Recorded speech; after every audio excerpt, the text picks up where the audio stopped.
respect for prior officials to enforce sporting marksmanship rules. High school athletics emphasize positive values. Participants have worked hard to create a sense of teamwork, respect, responsibility, and perspective. We remind you that good behavior is expected from all and that misconduct will not be tolerated. Let this competition reflect mutual respect among all participants, officials, and fans. Good luck, have a great event, and enjoy the greatest sporting event around, a high school baseball game. Thank you. Garnick! Sit right here.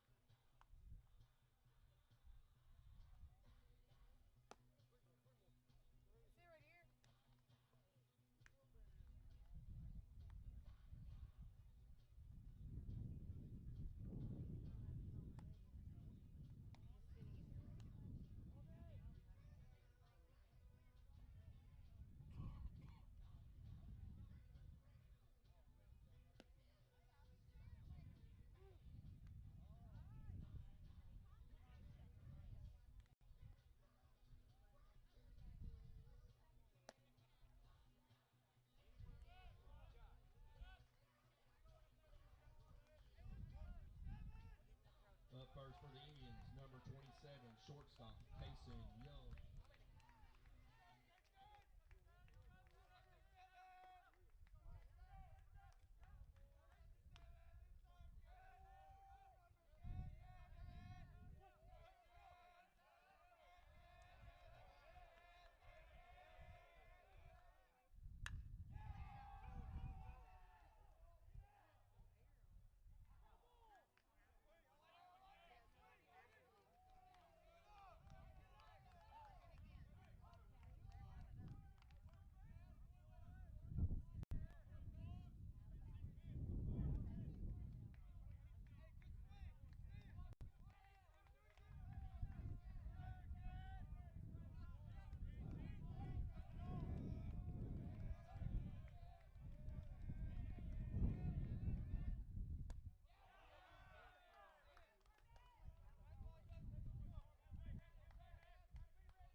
Third baseman, number 4, Gunnar Warren.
Center fielder, number 3, Kate Brooks.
expected. Coach Wilhite wants to have a conversation about that. One more for the ball. I'm fighting him. Okay, so are we good or not? Yeah, you're good. Guess he got the response that he liked, so he heads back to the dugout. I guess he didn't get the tag down. I'm not really sure how that happened there. Maybe somebody watching on Channel 9 can send me a text or something. Let me know what happened. I'll be back later. Do you want a headset? Now, No. we're going to talk it over. Hitter's going to step out. Cade Brooks and two freshmen are going to have a quick little chat.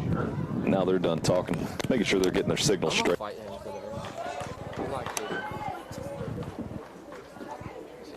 That's as good as it's going to get, Taylor. I'm still thrown off by that play down there at second. I mean, yeah, the throw was inside towards the first base side of things, but I'm off for it. I thought Heinze got the tag down. Let's not do that. Here's the pitch. Took something off of it there. That looked pretty good. I'm guessing ball high. His count rolls 2-1. Now he's having a little bit of a conversation from Heinze, as our umpires are urging us on. And now Brooks is, I tell you what, he's got everything and then some on top of the plate right now.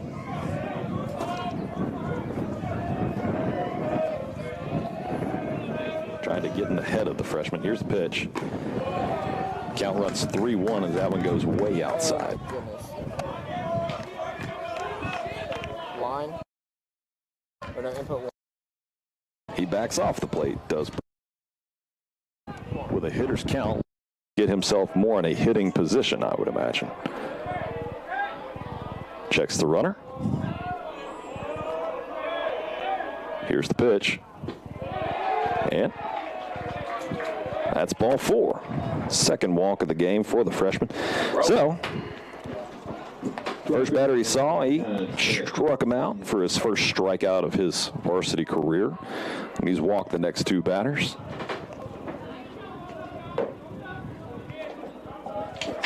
Up to bat next. It's going to be right fielder number 29, Seth Keith for the Indians. So 1 away, 2 on, first and second. Big right-handed hitter up to bat for the Indians. Set up inside is Ballou. Here's the pitch. Throws outside. This right here is a difficult position for the freshman. I think as younger players, you don't necessarily struggle so much with giving up hits as you do with having control of your pitches. So hopefully he can take a deep breath and get into the zone here. That one's popped up, out into right field. Kelly's underneath it, catches it. Thought about tagging up to the runner at second.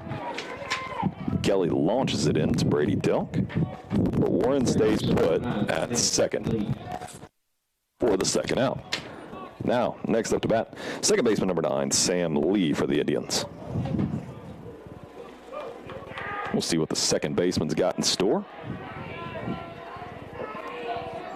Man, an excellent crowd here for your Franklin-Simpson on what is a gorgeous day.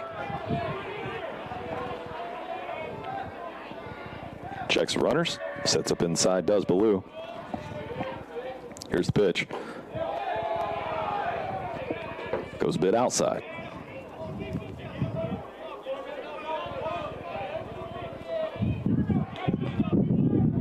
Of course, pitching from the stretch now is Corbin.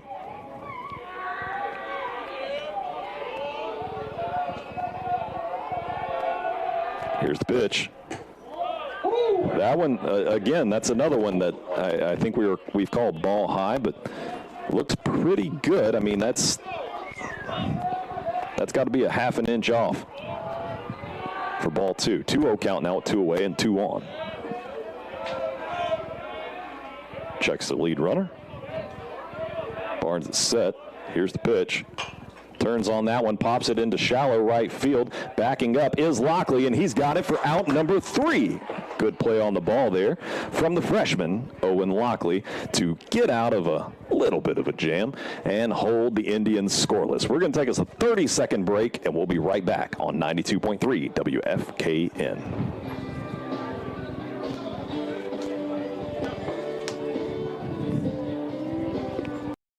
My favorite thing about working here is getting to serve the community and help people with their electric and their fiber internet.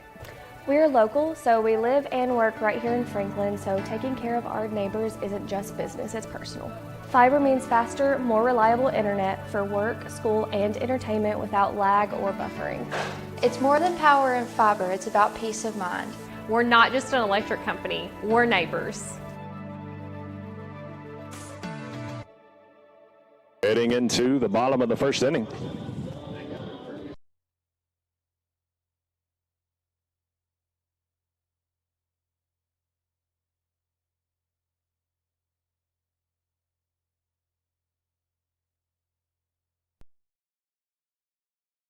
Indians. I want to keep calling them the Pirates for some reason, but they're not the Pirates. They are the visiting Indians from East Robertson, Tennessee, a.k.a. Cross Plains.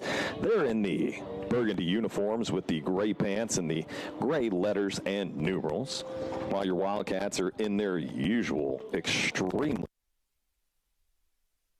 with the blue stripe down the side of the pant leg, the high socks with 3 stripes.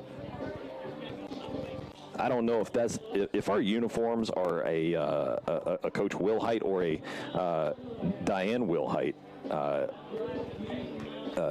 help. I assume that his wife probably helps out with the uniform selections, even though Matt Wilhite is typically a sharp-dressed guy. Leading off for your Wildcats, the senior, number 7, Brady Delk.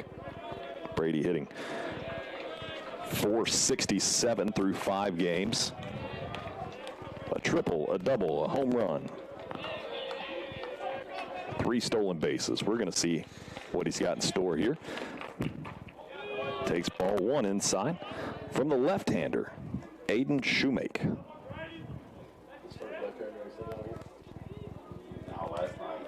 He comes across his body throwing a bit. This will be and he's throwing some pretty good heat. And that one comes across low in the zone. 2-0 count to the leadoff, Delk. He's got a lot of hair under that hat, does Shoemake, and he has to keep readjusting his hat, make sure his hat stays on. Here's the pitch.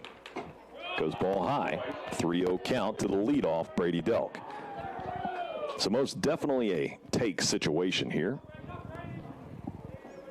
Liam Heinze in the on-deck circle. Throws one just across the plate there to get a strike. Now let's see how the quarterback handles this one. Here's the pitch. Goes ball high.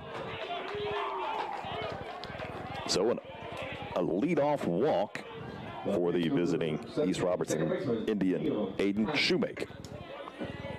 Now here comes sophomore second baseman number 17, Liam Heinze, who was phenomenal in his freshman season, hitting around 400. I mean, that's just absurd. Right-handed hitter, set up in the back of the box. Here's the pitch. Takes strike 1 on the outside part of the plate.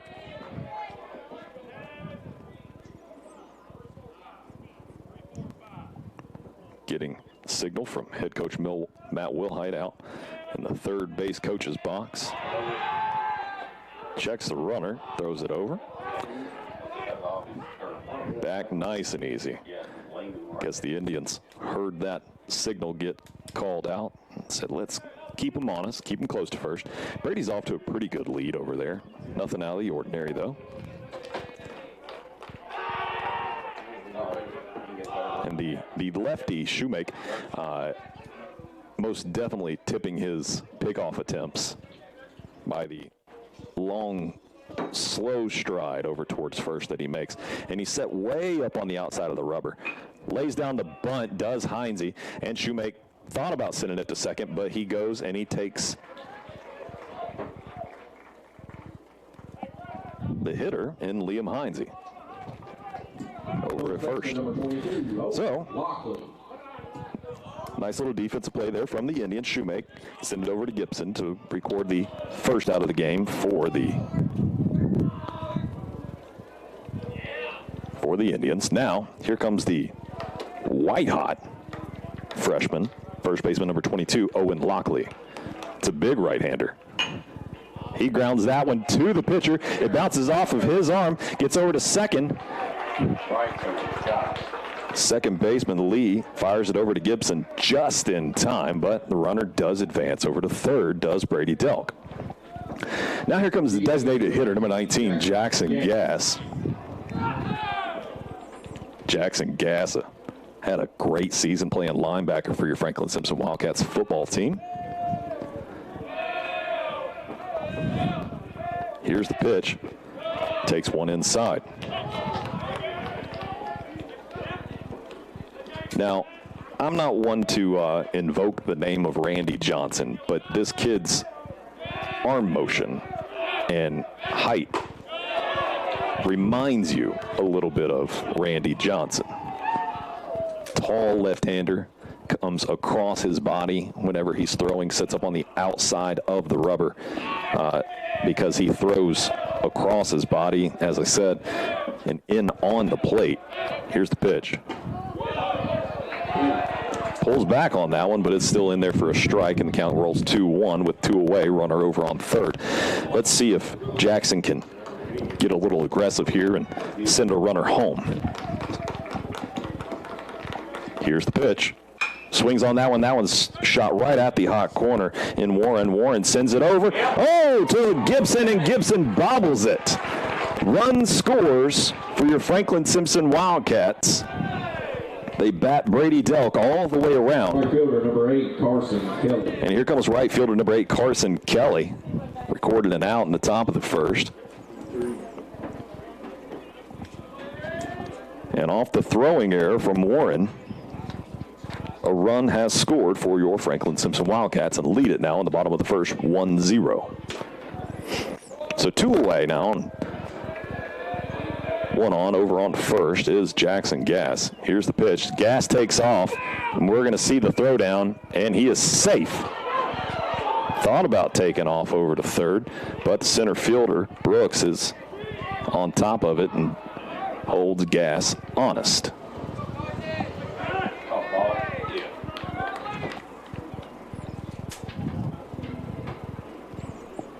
I'm not going to lie to you. I didn't expect Jackson to take off right there, so that is an excellent steal. Tested the arm of Pearson behind the plate. So obvious. You either go one or you unless you got a better move. Let's see what Kelly can do. Hammers one over foul. And you know, I'm just going to point this out, too. I've been doing this for 4 seasons now, and I don't think that we've ever once put out a window, hit the door of a car or one of these houses close by. Everybody's remained safe through 4 seasons of my work, so I don't know of it happening. I'm sure it probably has, but here's the pitch. That's a chopper over the head of the pitcher, going up to second. Kelly is flying down that line, and he is safe. Oh, and Jackson Gass is going to get caught in a rundown, trying to round third.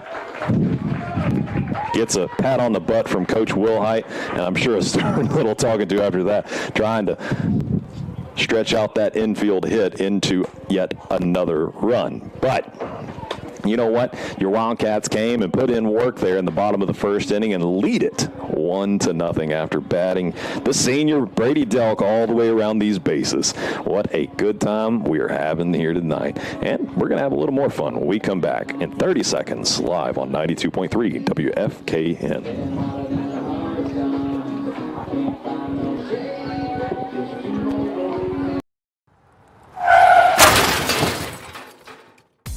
Accidents happen in a split second, but the repair doesn't have to be a headache. At Eaton Collision in Franklin, we bring your car back to life with expert repairs and a flawless finish. We'll work directly with your insurance company to make the process quick, easy, and hassle-free for you. From dents to major damage, trust Eaton Collision to get you back on the road fast.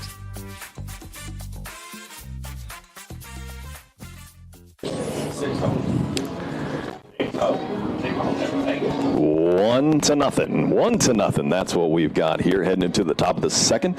Your Franklin-Simpson Wildcats came in, did some work from the batter's box, and moved Brady Delk all the way around to record the first run of this game against the visiting East Robertson, Tennessee Indians. I'm Cody Schuler. Thank you for joining me. We appreciate you so much for listening to our 92.3 WFKN FM airwaves if you're listening there, or if you're listening on the app or through our website 923wfkn.com, or hey, if you might be watching us on Franklin-Simpson Channel 9 YouTube, we appreciate you joining us there as well. And as I said, we've got so much to be excited about here for this young Franklin-Simpson Wildcat team. These kids, I tell you, it's hard to understand really to just, I think, an average person that just might be tuning in to listen to us and say, hey, man, there's a high school game going on the radio right now. We've got 3 freshmen and a sophomore that is out here just crushing it. I mean, taking names out here, I guess you could say, and playing excellent on both ends of the baseball, whether they're hitting or fielding. And right now we've got a young freshman pitcher on the mound that's doing great work in Corbin Barnes. He's got a 1-1 count right now against number 19, Miles Cothran. Cothran's a left fielder for the East Robertson Indians. Hits lefty. Here's the pitch. That one's fired right up the middle. Goes off the mound and out into center field. Braylon Turner, first time I've called his name here tonight. Braylon, DH number 7. One of our 2 Turners. We've got Braylon and Colton. Braylon plays out in center. Colton plays third base. Both returning players from a season ago, with plenty of experience and just juniors. So now we got a lead-off hit here in the top of the second. Turns on that one did designated hitter number 7, Knox Rogers. Sends it foul, though.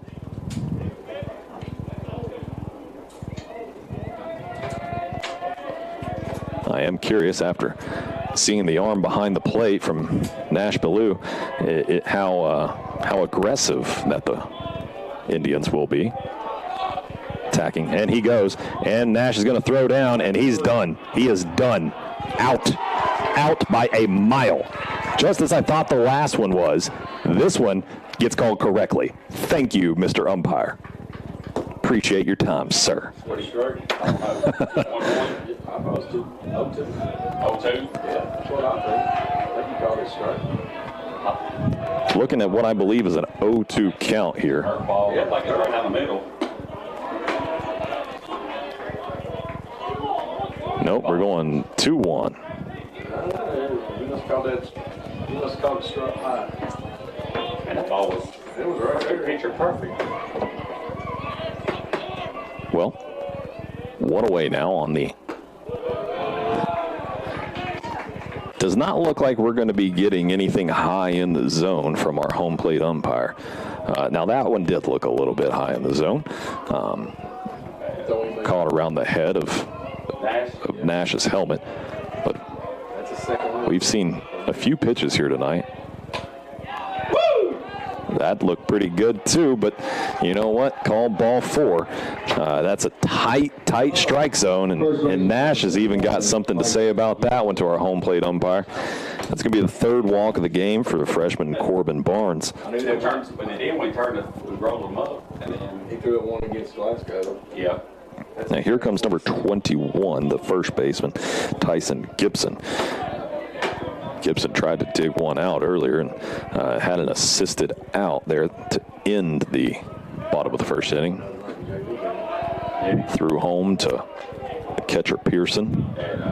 Catch Jackson Gass trying to stretch that infield hit. into another run for your Wildcats. Ball 1 from Barnes. Here's the pitch. That one a little low there in the zone, off the arm of Barnes.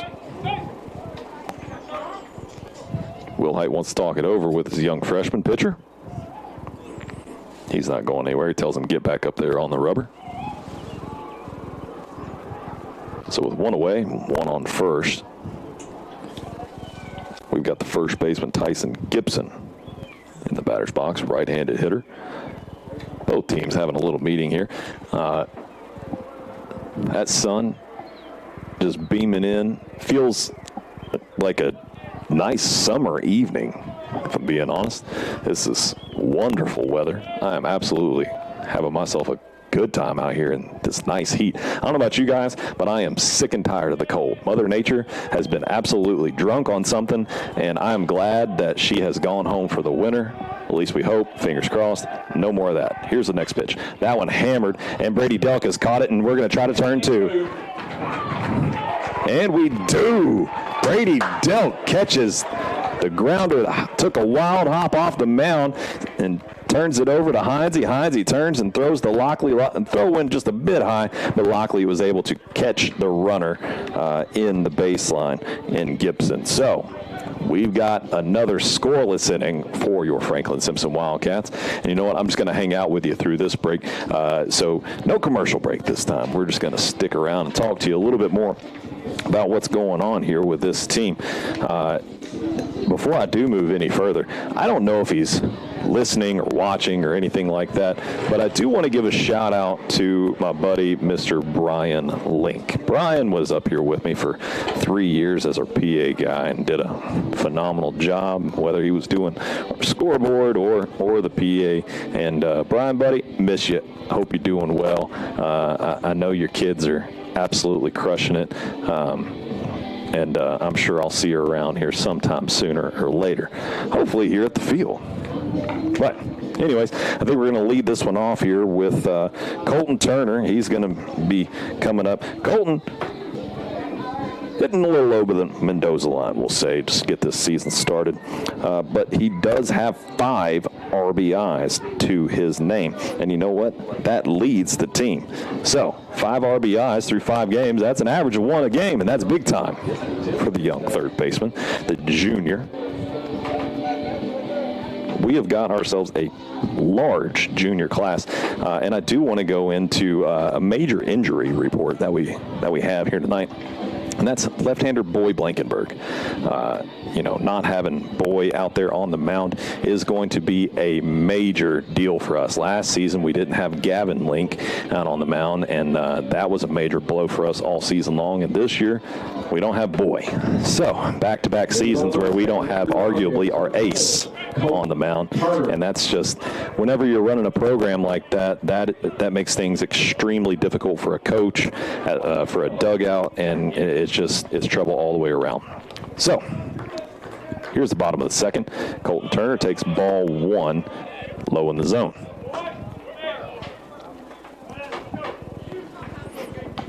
What Colton has shown us through 2 seasons of ball is that he's dangerous with players in scoring position. Takes ball 2. Good eye to lay off of that one.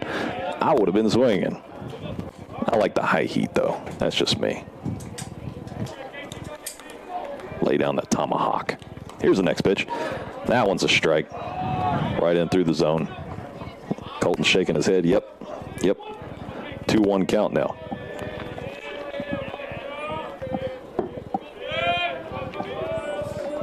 Aiden Shoemake still on the mound. Threw an off-speed pitch there to make it a 2-2 count. Kind of froze him just a little bit. Colton's ready to go now. Has to be aggressive with 2 strikes. Here's the pitch. Whoa! Takes strike 3. Up next, Caught the. I tell you what, we were saying that we don't have much of a high strike zone. Well, that caught the highest part of the strike zone to record an opening out here in the bottom of the second inning. Now we go Turner for Turner. Next up is Braylon Turner, your center fielder. Here's the pitch. Takes strike 1. Boy, Boys, we got to swing the bat. Braylon, a junior as well, hitting a little below that Mendoza line. Here's the pitch. Swings through, strike 2.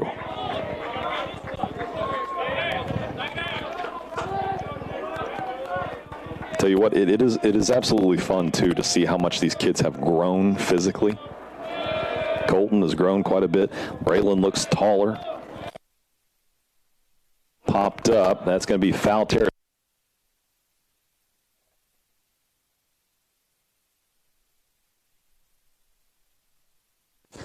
So 2 up, 2 down here. Up next, your catcher, number 18, Nash Blue. From your 6 and 7 hole hitters. And here comes Nash Blue. Nash, the freshman, hovering around the Mendoza line. I don't know about that one. You've gotten a little loose with the strike zone now, Mr. Home Plate Umpire, but strike 1. Here's the pitch. Comes way inside on Nash for ball 1. After that previous strike, I'm surprised he didn't call that one a strike. Sets up in the back of the box, does Nash. Here's the pitch. Hammers that one out straight away to center field. Finds some green grass. Going to be a nice little single base hit for the freshman. Now here comes number 14 with the coolest name in basketball, Hooper Stout. Hooper, also a freshman, hitting right around the same average as Nash. Hooper, I will say, too, carries the number 14, which was always my number. So I'm a little, I like that one. Have an affinity for that. Takes ball 1. 2 away, runner on first for your Wildcats.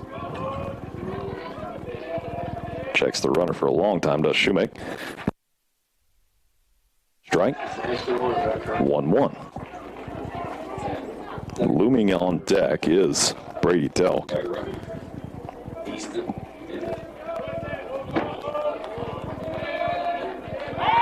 Pickoff attempt, nowhere close. Pitch runner for your Wildcats, number 10, Easton Kelly. Pinch runner is number 10, Easton Kelly. And there for Nash. That's a chopper to the first baseman. Takes it straight into his gut, did Gibson, and records out number 3. So, not much happening there in that bottom of the second inning for your Wildcats, but they did get a hit straight out to center field. But still a 1-0 game. Wildcats leading the East Robertson, Tennessee Indians. We'll be right back in 30 seconds live with more Franklin-Simpson Wildcat baseball on 92.3. To see the world without the stress of planning? At Picture This Travel, we specialize in creating unforgettable travel experiences, tailored just for you. And now we're excited to launch Franklin-Simpson Alumni Travel. Imagine exploring incredible destinations across the globe, side by side with fellow FSHS graduates. Travel together, make new memories, and celebrate the Wildcat spirit worldwide. For more information, follow me, Julie Walters with Picture This Travel on Facebook.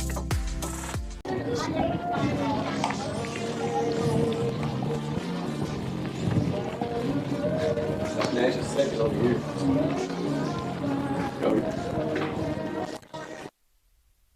1-0. 1-0 heading into the top of the third inning here as your Franklin Indian. East Robertson Indians. Sorry, I got distracted there for a second by the wind of all things, taking my papers and trying to pick them up and send them away. But hey, I caught all my papers here, and how else am I going to refer to the stats? But anyways, East Robertson, Tennessee Indians visiting here, and we're going to see the 9-hole hitter, the catcher, number 20, Caleb Pearson, right-handed hitter, step into the batter's box.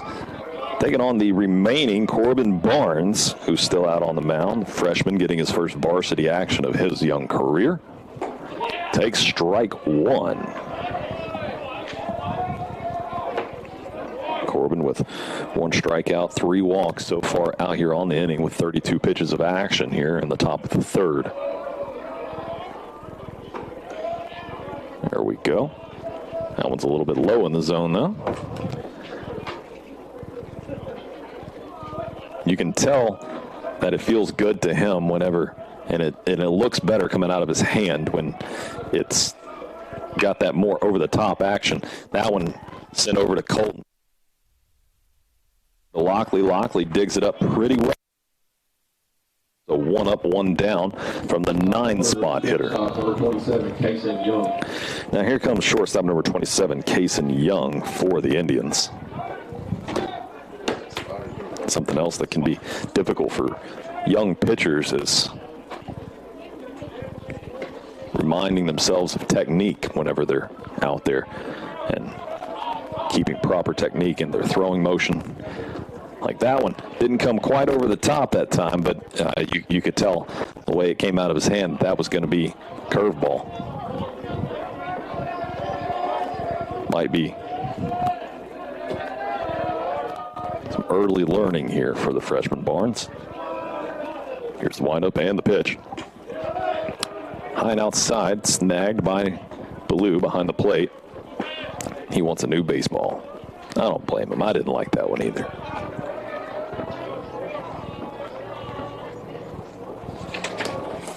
Shortstop Young gets back into the batter's box. 2-0 count to the shortstop. Here's the windup and the pitch. Swings through and misses for strike 1.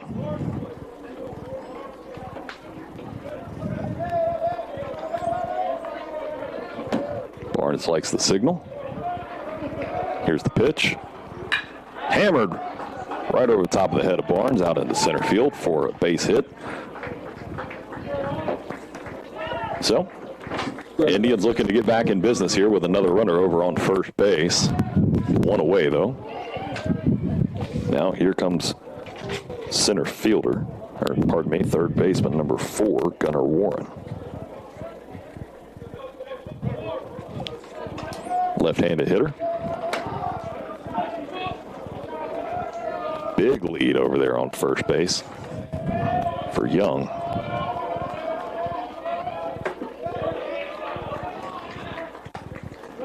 Throw down there by Ballou over to first base, but back in time was Young.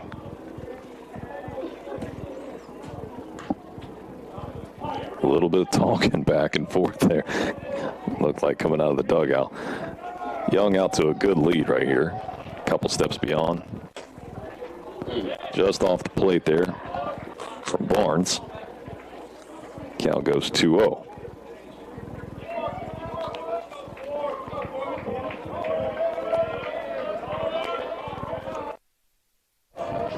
Back on the rubber. Here. It's way inside. Count goes 3-0. We'll see how aggressive the Indians are here with 1 away and a runner on first, down 1-0 here in the top of the third.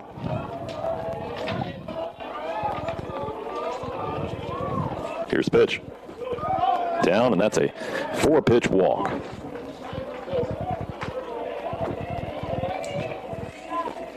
Looks back to his senior in the shortstop position, Brady Delk, and he puts both hands up and just tells him, chill out, calm down, we're good.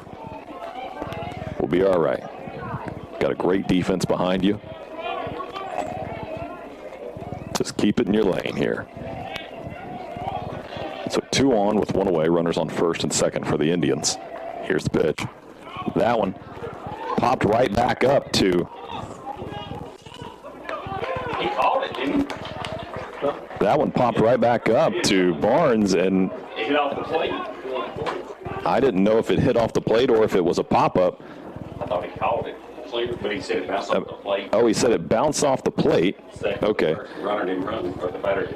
Well, if it bounces off the plate, isn't it a foul ball? No, it's fair. Fair? Yeah. Plate's in fair territory. Okay, well, I was thinking He never in high school if it bounced off the plate that it was a foul ball, but hey, you know what? I learned something today. That's okay. I'll always take that, a learning experience, but it was hit barely off the end of the bat there for the center fielder, Brooks, from the visiting Indians. It went right back to Barnes, and Barnes made a nice little play, turned around, threw it to second base, and then I think think as confused as I am, Brooks was as well, because he didn't take off running. Even though the ball went straight back to the pitcher, you take off and run no matter what if you're the batter. I know that much. But anyways, that was double play there for your Franklin-Simpson Wildcats in the top of the third, and the Indians are still scoreless through 3. And we're right back at the top of the order with Brady Delk getting ready to make his way up to the batter's box. So, all right, we're in business yet again.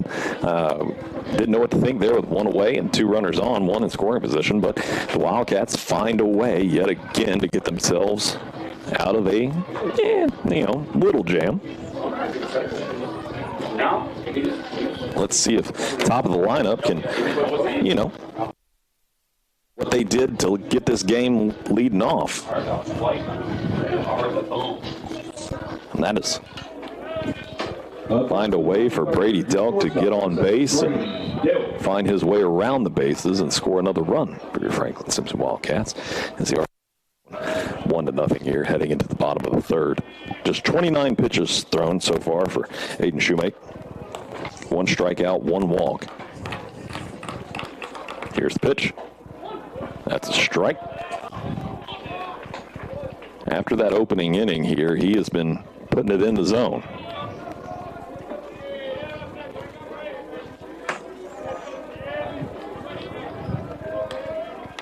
Left-hander has found his rhythm. Here's the pitch. Swings through and misses. That time does Delk.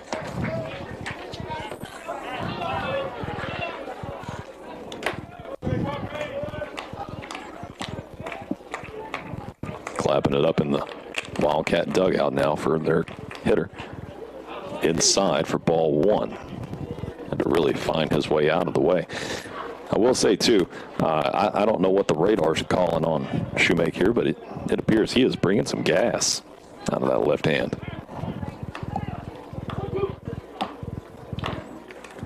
Sets. Here's the pitch. Now it goes high and outside. Ball 2, 2-2 count now to the leadoff, Brady Delk. Delk was the lone walk for Shoemake. Here's the pitch. Lays off the high one there. Run the count full. 3 balls, 2 strikes.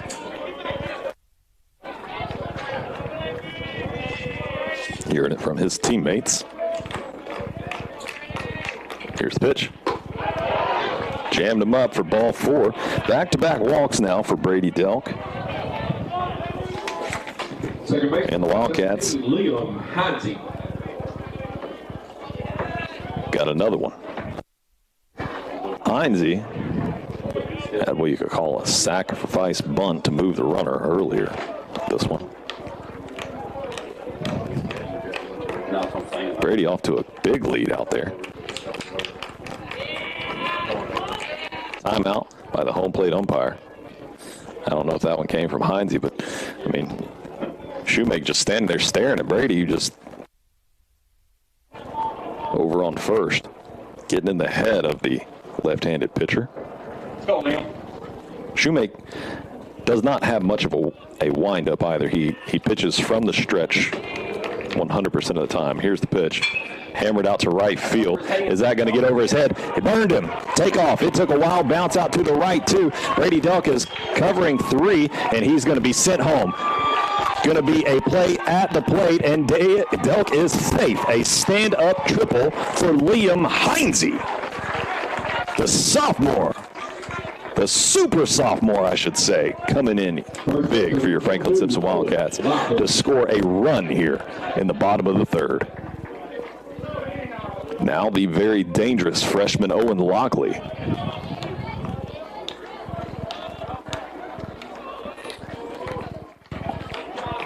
Takes that, kicks it out. Ball way high and inside. Top part of this lineup here for your Franklin-Simpson reckoned with. Here's the pitch. Hammers one foul. 1-1 count with none away. Runner on third is Heinze after the triple.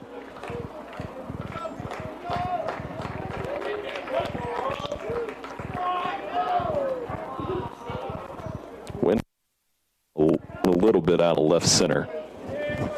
Not real hard like it was, but still some movement out there. Here's the pitch. That one's sent. Young's going to fire it over to first Gibson, and out number 1, but not enough to keep Heinze at third, and a second run will score for the inning, and that's going to ball game. Franklin-Simpson over East Robertson. Now here comes designated hitter Jackson Gass with nobody on and 1 away. He's two. That side. Went over right side. Shoemake. That one goes high and away to Gass for ball 1. Shoemake, that was his 40th pitch of the game.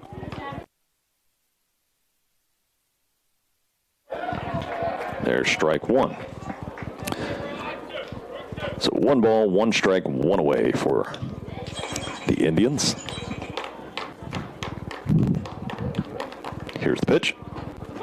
That's called strike. That's a good pitch right there out of left hand to Shoemake.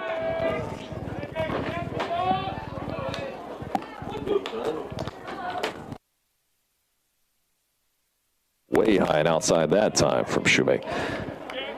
You could tell he didn't like that when he come all the way off the mound and took himself a little walk. He didn't like the way that one came out. I'd imagine that one slipped just a little bit, given his reaction.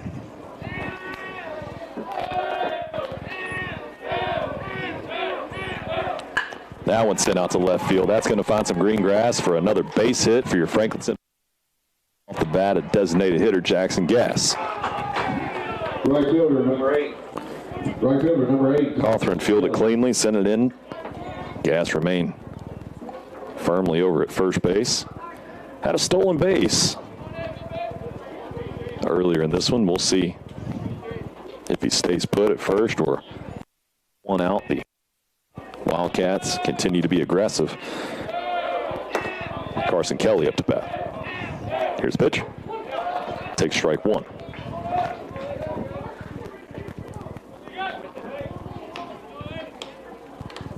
The way that a left-handed pitcher throws across his body, the way that Aiden Shoemake does, it looks and feels a tad awkward. And that's a balk if I've ever seen one. I mean, he went leg straight up, was about to throw it when Gass took off, and then he stepped forward and kind of halfway leaned back like he was shooting a fadeaway jumper, it felt like, from my position. That's balk, which means the runner moves. But anyways, Gass with his second steal of the game. Fumbled around out there at second base. Now checking Gass out on second.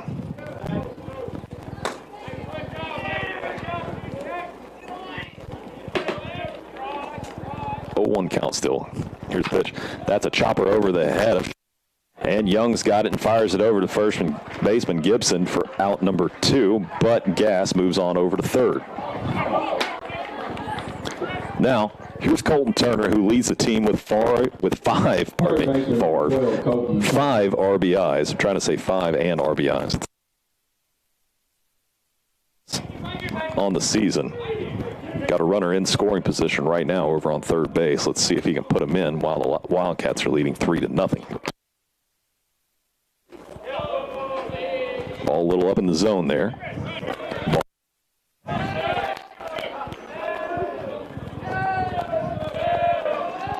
Shoemake sets, throws inside, gets away, and Gass is going to stay put. That is one thing that I have discussed at length about this field, and that is that we've got a cinder block backstop back here, and that baseball will take a wicked bounce off of it and help you if you're on defense. But if you're on offensive side of the ball and you're trying to get one across home plate, it has a tendency to bounce back and help out the catcher, pitcher, whoever's covering home. Here's the next pitch. That one's low in the zone to Turner. Takes ball 3. Let's see if he's got a green light here to try to hit one in. Sets the Shoemake. Here's the pitch. 1. 1. Three-1 count, 2 away. Here's the pitch. That one's sent to shortstop Young. He fields it cleanly, sends it over to Gibson. Gibson snags it, touches first. Out number 3. So your Wildcats do some more work for the batter's box. And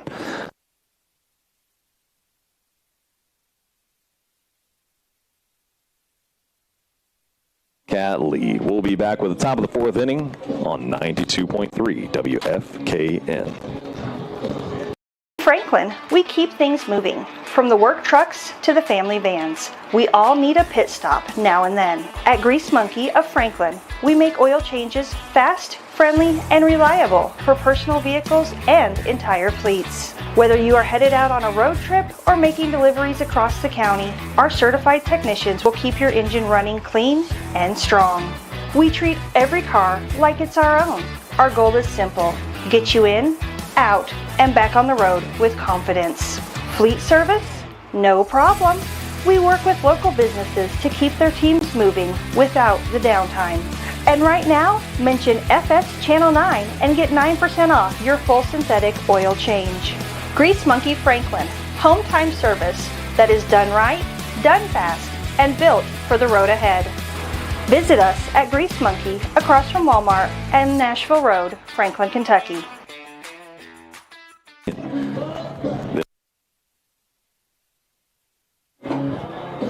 Moving in Heinze after that, trying to get my story straight here, make sure I'm telling you who scored what. But nonetheless, your Wildcats are leading it 3-0 right now, and Corbin Barnes still out there on the mound for your Wildcats with 43 pitches so far, heading into the top of the 4th inning.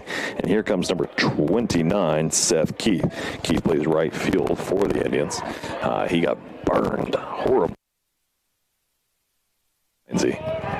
Big right-handed hitter. Hits one foul down third baseline. Picked up, fired back to the pitcher by our East Robertson, Tennessee Indian head coach. Barnes is set. On top of that plate right now is the Indian hitter. I think that went between his legs. A called hit. He did. Be joking me. That didn't hit him. And well, but that didn't hit him. I think it went between his legs. Glove of Nash. Nash, you gotta speak up a little bit. That, give him a break, my goodness. Pitching from the stretch now is sent to Brady Delk. That's double play material. Steps on the bag, does Liam Hines. It over to Owen Lockley. 6-4-3 Franklin-Simpson double play. Fantastic deep night from your Franklin-Simpson Wildcats. Second 6-4-3 double play of the game that we've seen.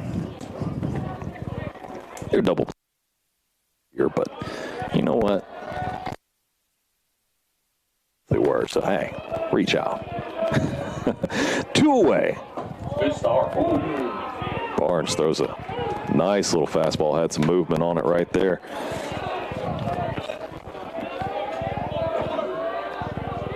Number 19, Miles Cawthorn. Here's the pitch. That one's sent right at Owen Lockley. Line to him. Lockley fields it cleanly, catches the line drive for out number 3. So I'm just going to stick with you through the break here. Talk a little.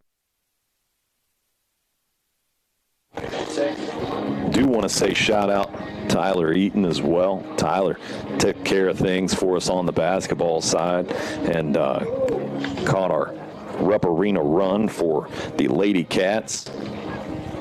We saw some postseason honors going to AP, Allie Pennington, for most three-pointers made in the state. And I don't think it was even close. I think that the next closest person for made three-pointers was like 30 or 40 away, something insane. I mean, she's Steph Curry is what she is as just a junior. And I am excited to see what she does next season. She's a big-time prospect. I even personally reached out to some contacts at WKU and said, hey, you got to see this kid. She can flat-out hoop. And so we're going to see what happens next year with your Franklin-Simpson Lady Cats. What a fun experience I'm sure that was for all of those players and their families. And, I mean, just for us fans, it was a fun experience to watch them go out there and do their thing. But yet again, great work by head coach Ashley Taylor. We're proud of them for all that they do. I just don't think it can be overstated enough. Yeah, as I see Coach Taylor, I think, wandering around down there. I think that's her. Doesn't know I'm talking about her. She's on the phone with somebody. They might be telling her, hey, I'm listening to this. And the announcer guy up there in the booth is talking about you right now. Nah, she just put her phone down. She don't know we're talking about her right now. It's okay. But here comes Brady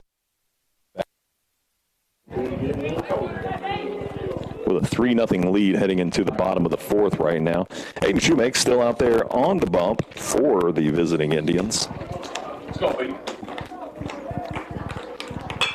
That one's sent into no man's land, but fields the third baseman, Warren, for the Indians. Thought it might have found the gap the way he hit it there, but Warren over to it. Records out number 1. Here comes Nash Ballou. Big right-handed freshman. Got a rope for an arm, I'll tell you that. Takes ball 1. Threw out 1 runner. I'll say 2, even though the other one was still called safe. I don't believe it. Here's the pitch. Takes strike 1. 1-1 count, 1 away. Shoemake's thrown 55 pitches now here as we're in the thick of the bottom of the fourth. Swings through for strike 2. The off speed caught him that time.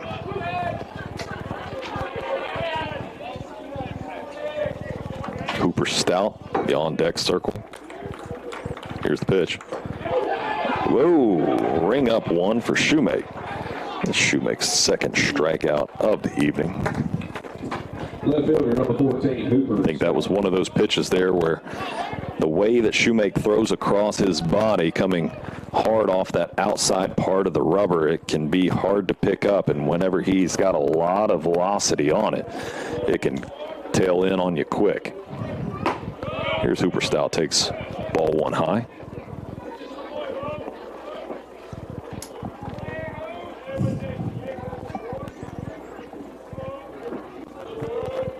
Sun beaming down out of right field. Ball outside.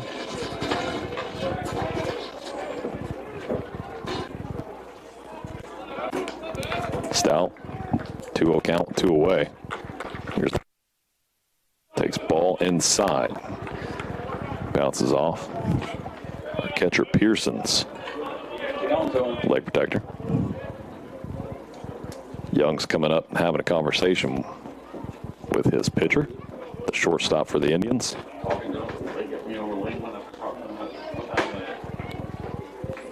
3-0 count now. Trying to get out of the bottom of the fourth inning here are the Indians. Brady Delk looming on deck. Here's the pitch. Ball high. His third walk of the game. Here's the top of the lineup. Number 7, Brady Delk. Brady has walked twice.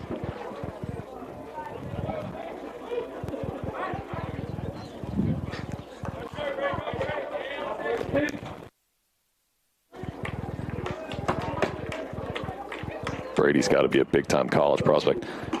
Tell you what, he picked that right leg up, and he held it there for a second. I thought he might try and throw it over to first.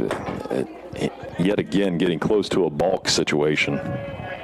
Here's the pitch, way high and outside. No, he didn't. Wasted no time that time throwing it across home plate. Well, towards home plate. It was a ball. Wasn't much. 2-0 to Brady. Here's the pitch. Another ball high. Yeah, nobody in the paint. 3-0 count to Delk. I think this is the third time he's seen this tonight. Here's the pitch. Takes a strike, and that one was questionable. 3-1 count to the senior Delk. Hooper Stout ready. And that's going to be another walk for Brady Delk, his third of the evening. And now here comes second baseman number 17, Liam Heinze.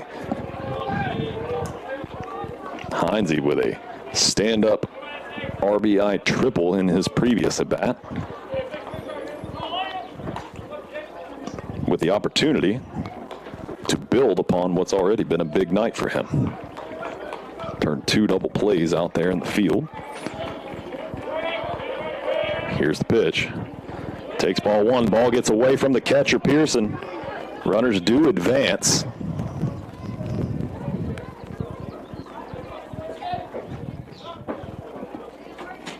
Head coach of the Indians wants to talk it over with his pitcher, Shoemake now. So after the pass ball there, Pearson couldn't locate it, and both runners advanced pretty cleanly, pretty easily there. I do wonder if we will see a pitching change, but it doesn't look like it. The coaches just want to talk it over, and infield comes in also for that discussion. So with 2 runners now in scoring position, the Wildcats are threatening with the super sophomore Liam Heinze in the batter's box. Home plate umpires had enough of the chit-chat and telling them let's move it along now. So we'll see what the Indians want to do. They break it down, and the ball back to Aiden Shoemake. He dusts off the rubber. 1 ball, no strikes, 2 away. Wildcats on top, 3-0. Heinze set up in the very back of the batter's box. Here's the pitch. Hammered out into foul territory. Get foul, get foul, get foul. Oh, and he loses it in the light, does right fielder Seth Keith.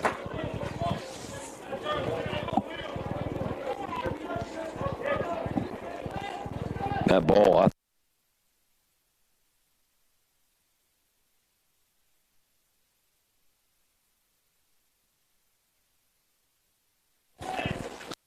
1-1 count. Heinze gets himself a reset into the batter's box.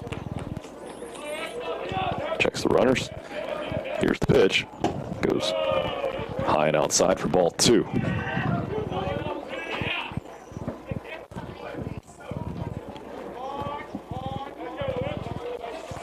Owen Lockley in the on-deck circle. Here's the pitch. Ball high. 3-1 hitters count now.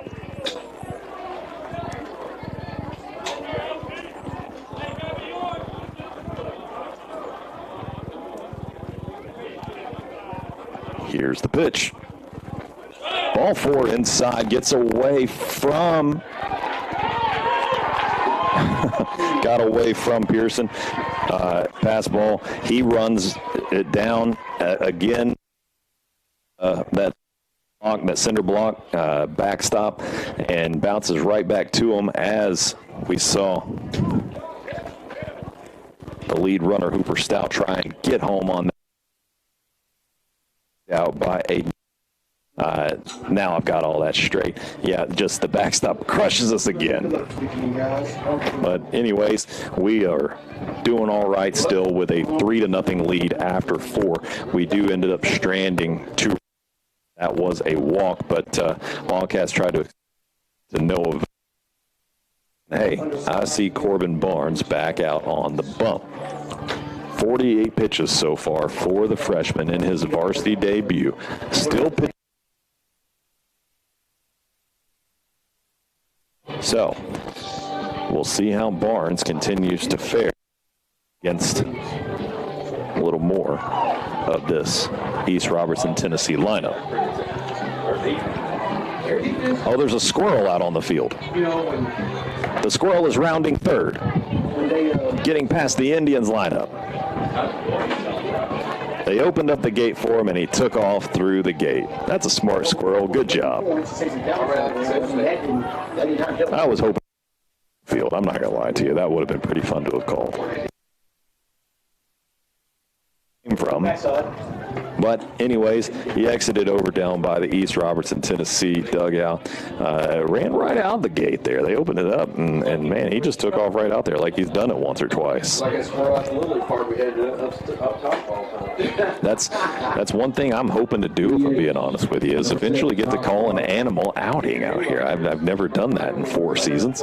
So, Squirrel, come on back, buddy, if you want some more action over the airwaves of 92.3 WKN.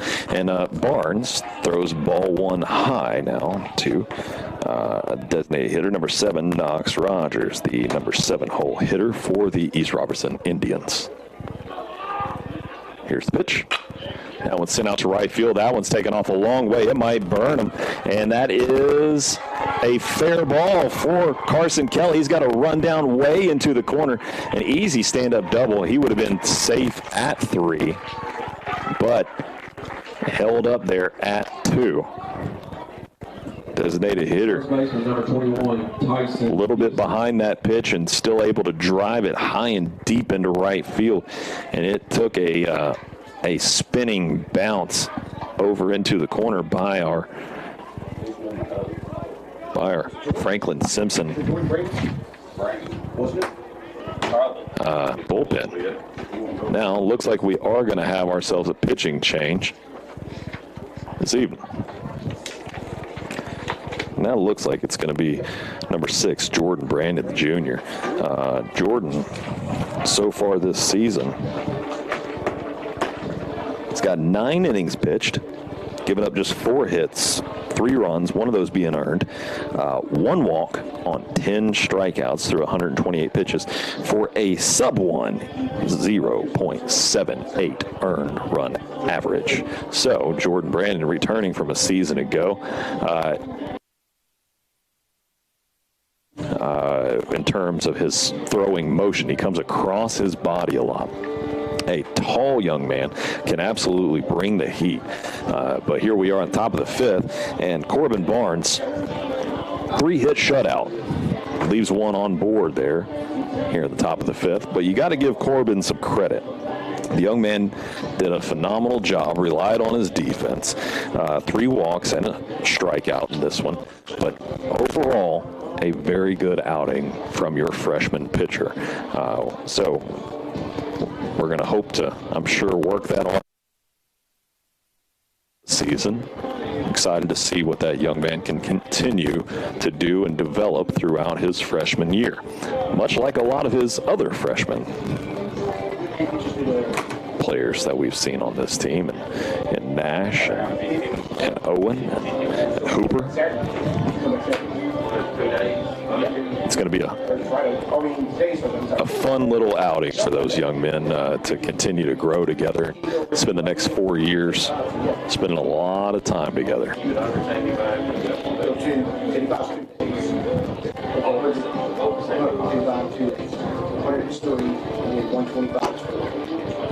A definite change here between the 2 pitchers. Jordan Brandon, high fives all around, ready to go. A much more experienced pitcher. A lot of work in this previous season. He's going to be pitching to the first baseman, number 21, Tyson Gibson, for the Indians. Man on second. Big right-handed hitter is Gibson.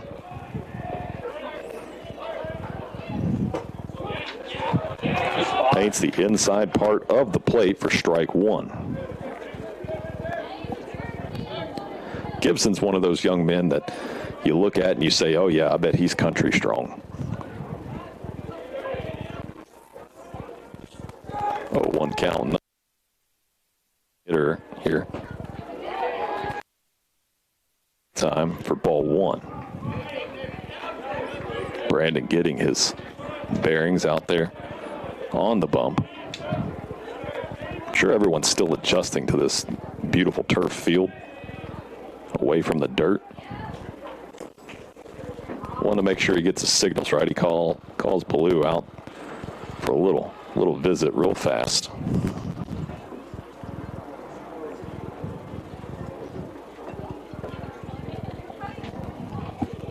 Talking it over. Yep. I would imagine just discussing signals there.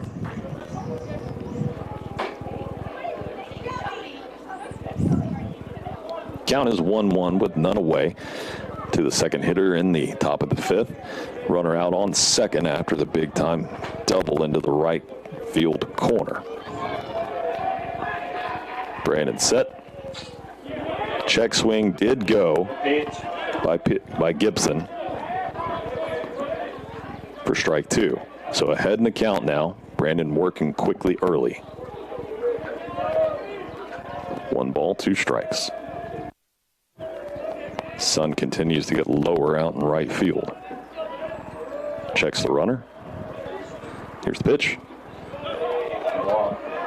Bounce that one into Nash. Nash, great glove work there. Nash Ballou, I tell you, he's been rock solid behind the plate so far. This is my first to see him in action, and he's been great behind the plate, especially to be a freshman. Sets up inside this time, swings through, ring up one for Jordan Brandon. His first strikeout. Catcher number 20, Caleb. Now here comes catcher number 20, Caleb Pearson for the Indians. Runner remains at second with 1 away. Pearson set up much more in on the plate with that back leg. Sets up inside, does Ballou. Here's the pitch. A little low in the zone that time. I love to watch this home plate umpire every time that he pops up night at the Roxbury.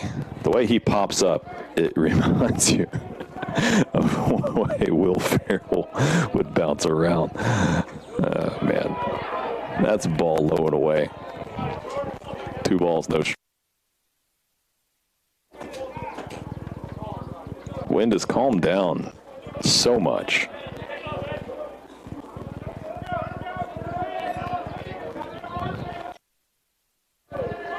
Checks the runner. Here's the pitch. Good looking pitch there for strike 1. 2-1 count with 1 away for Brandon.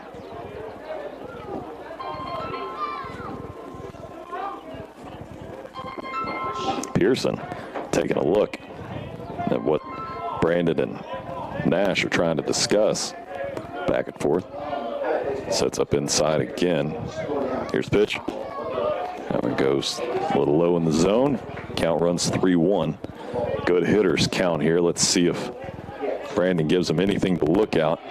Try to keep from walking one of his early batters' face here with 1 away. 3-0. Brandon attempts the pick off, but he's safe at second. Top 5, 3-0, Wildcats lead. Pearson still in tight on that plate with a 3-1 count. Here's the pitch. Walks him. Brandon's first walk in relief. Now on first and second. Pearson will get a courtesy runner. And we're right back to the top of the lineup. Shortstop number 27. Kason Young. Jackson Powers on to run as a courtesy runner. Catcher. Lead off shortstop. Case and Young. Brandon still trying to get comfortable out there. Checks the lead runner. Here's the pitch. Swings through and misses, does Young.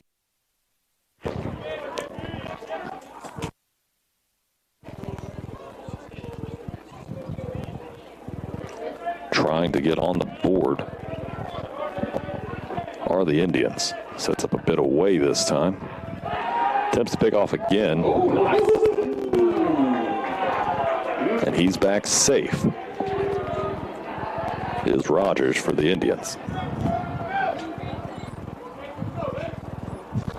Jordan Brandon has obviously worked on his pickoff game. Quick movements. Here's the pitch. Down and it gets away from Ballou, and runners will advance.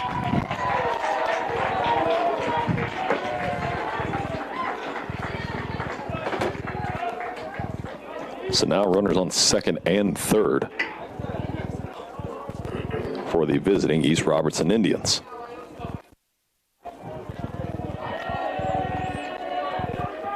Sun getting closer and closer to that horizon. We'll be playing underneath the lights before too long. Brandon sets. Deep breath. Here's the pitch. That one driven into foul territory. Going to run the count 1-2 now.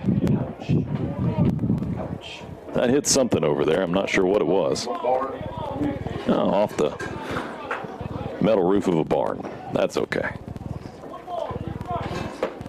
Still no glass broken.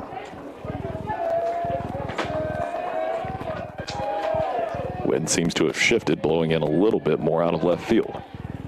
Swings through, ring up another one for Jordan Brandon. The off speed gets him. Brandon's second strike. Exactly what that young man needed right there to get us closer to getting out of this inning. Now here's third baseman number 4, Gunnar Warren, left-handed hitter.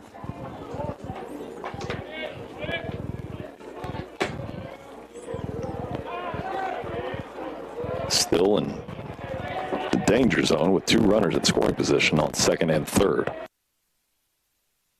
Then takes strike 1, does Warren.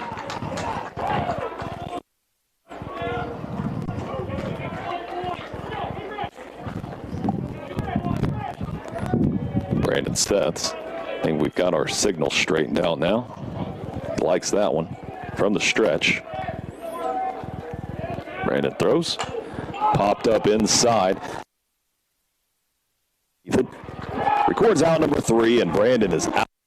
Fantastic work there by the junior to hold this one scoreless for the Indians. Wildcats lead 3-0, and they're going to be right back up to bat here as we head to the bottom of the 5th inning. We'll be right back on 92.3 WFKN.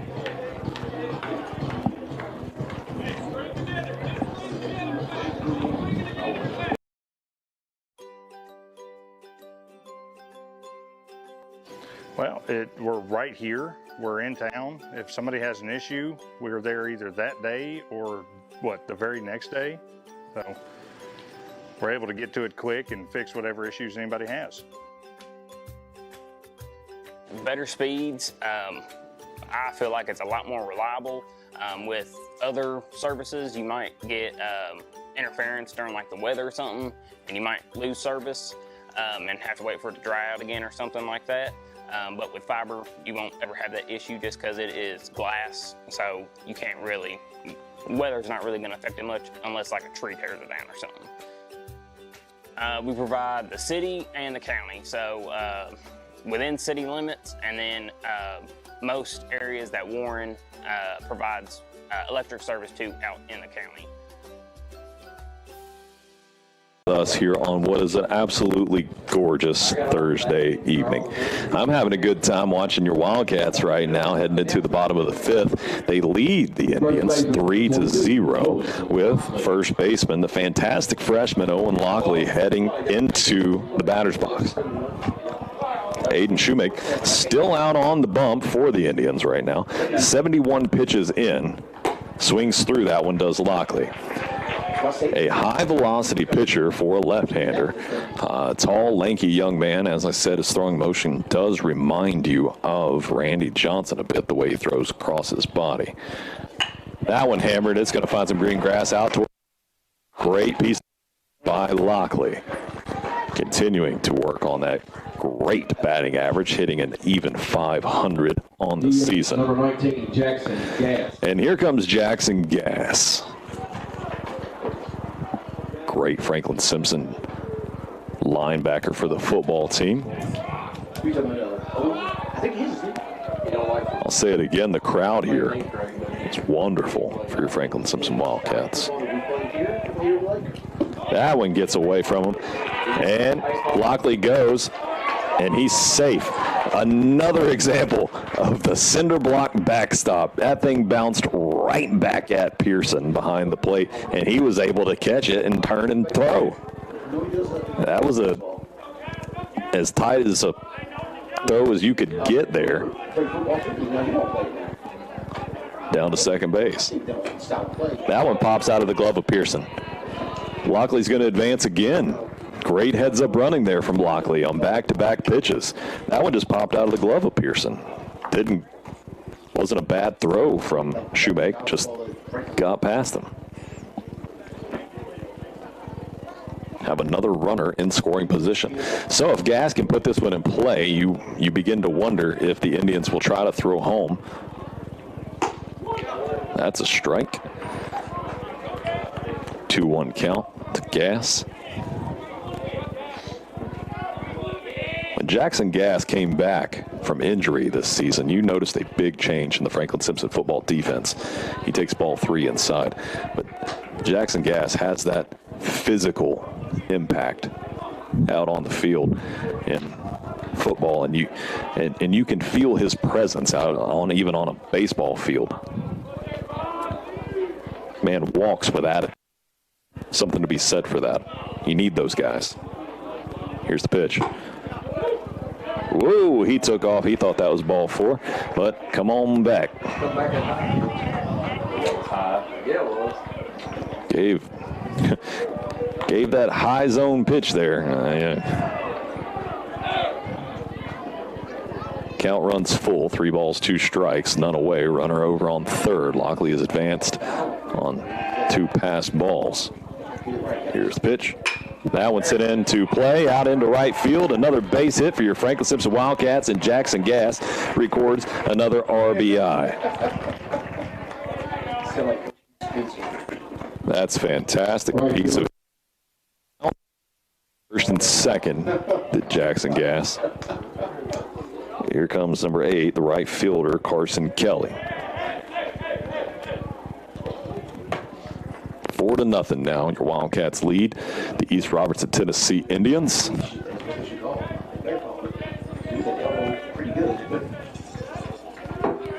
Checks the runner, attempts the pickoff, but Jackson's safe.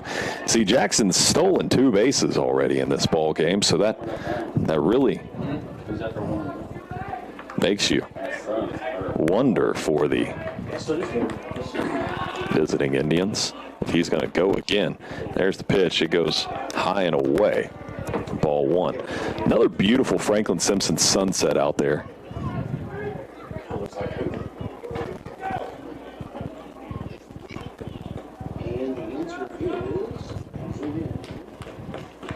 Here's the pitch. That one gets past him. And Gass is going to get down there cleanly. Another throw down because that backstop sent it right back to catcher Pearson. He stood up and just waited on it that time. He knew it was coming. Balls, no strikes. And Jackson Gass in scoring position. I don't know about that one, but called strike on the shown bunt by Kelly. So 2 balls, 1 strike. None away, runner in scoring position after the Wildcats have already done some damage and put 1 up on the board. You guys are right. Putting Lockley through there. Shows bunt again. Oh, foul ball bounced up and caught Kelly in the face, but he just walks it off, says, I'm good. Nice work there by our home plate umpire. Check on the young. 2 balls, 2 strikes.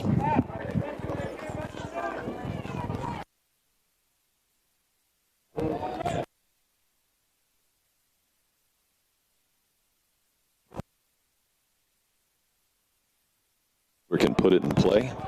Here's the pitch. Comes inside. For ball 3, run the count full.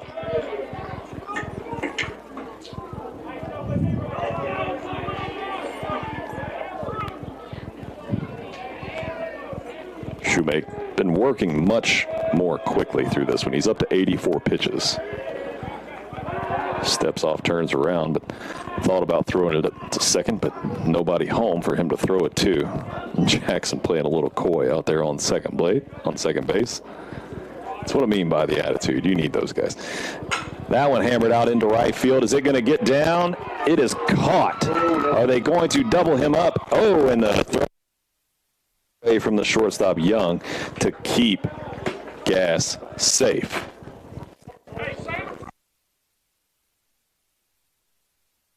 Alan, we need something to happen about that. I'm tired of paying 50.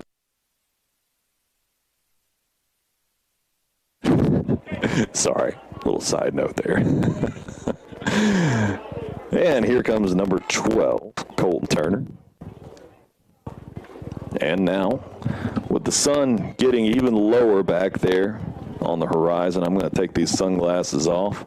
With 1 away, Jackson Gass still up on second base, and we are going to have a pitching change. We're going to bring in the center fielder, Brooks.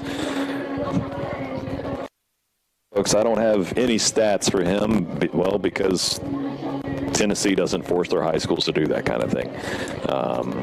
And thank you to Mr. Ryherds. I do just want to say that. I love to say that as often as I possibly can. Mr. Ryherds, I do believe that they're going through a website change of sorts out there. I think that he's retiring from doing the business, or just retiring in general. I don't know, but I want to make it known on this radio station, Mr. Ryherds, I sincerely appreciate you. You've helped so much with my love affair for statistics and being able to break down box scores and analyze numbers, especially on the baseball field. I love it for basketball and football, but especially on the baseball field, where we rely so much on numbers to talk about these young men and all the good things that they're doing out here on a baseball field. So shout out Ryherds through the KHSAA website. Been great for a number of years.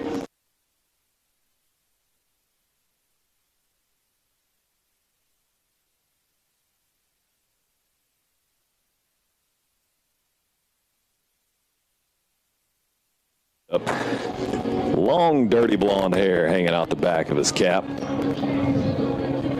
Now, he's a right-handed pitcher, and he's standing about on the same part of the rubber that we saw Aiden Shoemake standing on the far side, close to first base. And he almost leans back when he throws it. It's almost like he's falling backwards at times whenever he was throwing warm-up pitches there, as he was letting go of them. So this will be a bit of a change. They were seeing that change from Barnes to Brandon. But nonetheless, here's Brooks from the stretch. Throws one just a bit outside. Not a bad first pitch, though. 1 ball, no strikes, 1 away. Gass still in scoring position. Out on second. Colton Turner up to bat. Braylon Turner on deck. Here's the pitch. Swung through, foul ball.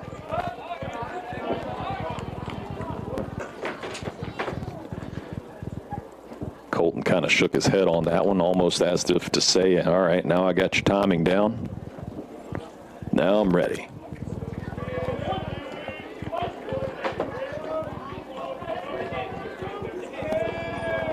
Checks the runner. Does Brooks. Checks him again. Here's the pitch. throws that one down and away. Pearson did a good job staying on top of that one. As the count runs 2-1.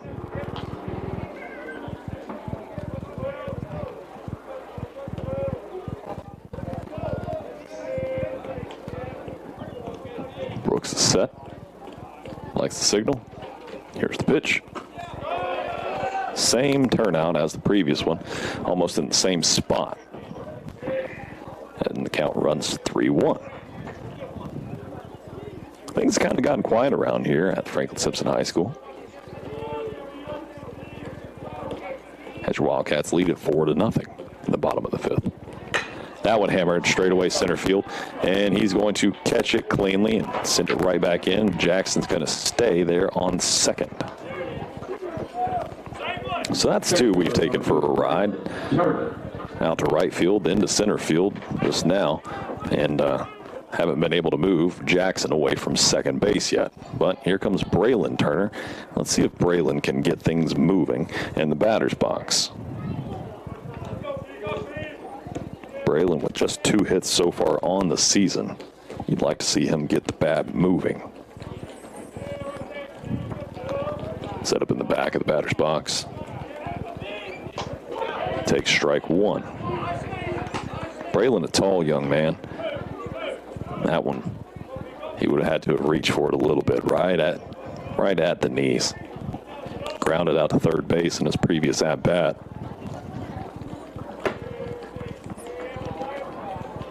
Checks the runner, does Brooks for the Indians. Checks again. Here's the pitch.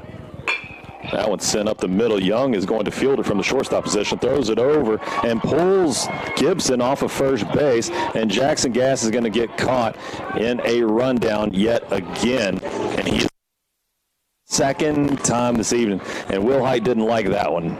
He's got a smile on his face, but second time tonight that Jackson Gass. But your Wildcats still lead this one 4-0. We'll be back right after these messages with the top of the 6th inning live on 92.3 WFKN.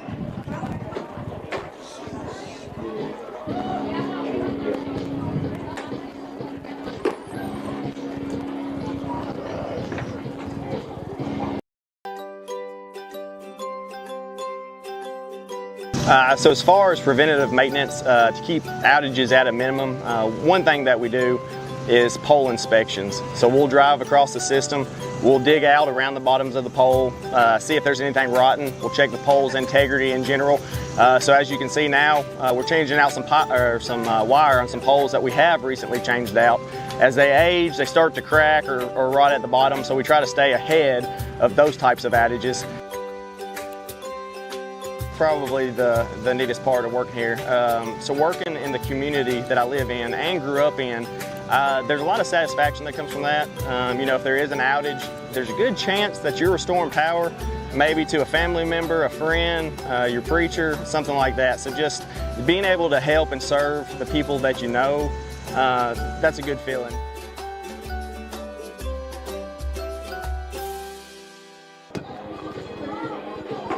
In a third inning, and had a 3-hit shutout through those 4 in a third inning. And congratulations, young man. You ought to be proud of that. And the junior, Jordan Brandon, came on, recorded a couple of strikeouts, found himself in a little bit of a jam with runners on second and third, and then got himself together. Made his way out of it. Now Brooks, who's on in relief, pitching for the Indians, takes strike one. He jumped back looking at the home plate umpire. Well, brother, maybe you ought to back up off the plate a little bit if you don't want that to be a strike. But when you're standing over there with your lap on it, you know, that can be turned into one. That's fired at Brady Delk. Brady turns it and picks it up, sends it over to Lockley. Lockley digs it out right on top of the dirt for out number one. Great catch there from the senior. shortstop Brady Delk, and just as good of a play there as from the fantastic freshman Owen Lockley on first to backhanded dig that one off the top of the turf. Record out number 1. Now,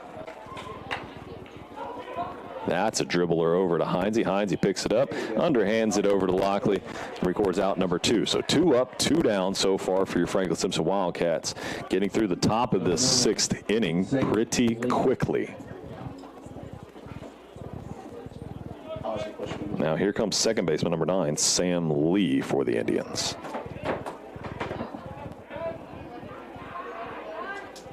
Wind up, pitch.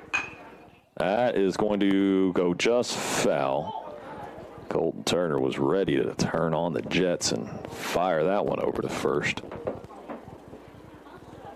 Turner over there on third with plenty of arm to get it all the way across the diamond. No trouble at all to make that play had it stayed fair. Turn on that one, sent foul down the left field line. Jammed him up. Jordan Brandon, not afraid to pitch inside on these guys that are getting way inside on the plate. Now, I will say, though, that Sam Lee is not on the plate like his predecessors were. And this one's been popped up infield. Brady Delk underneath it, and Jordan Brandon just long before it's even caught. So 3 up, 3 down for the Franklin-Simpson Wildcats to finish off the top of the 6th. We'll be right back as Wildcats lead 4-0, heading into the bottom of the 6th inning, live on 92.3 WFKN. Hold the first base, 2 seconds.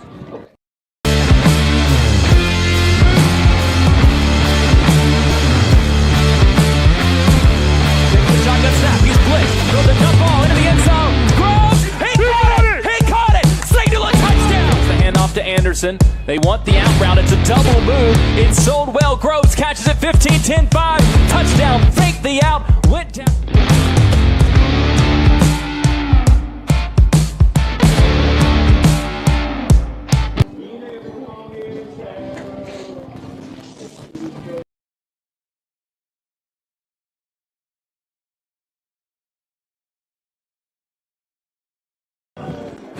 To nothing.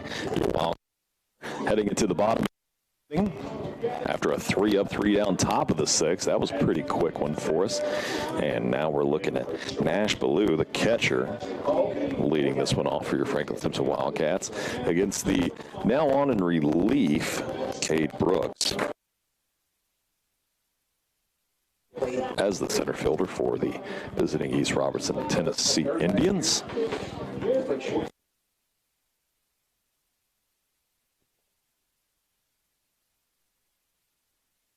Franklin-Simpson sunset. Nice pink, purple.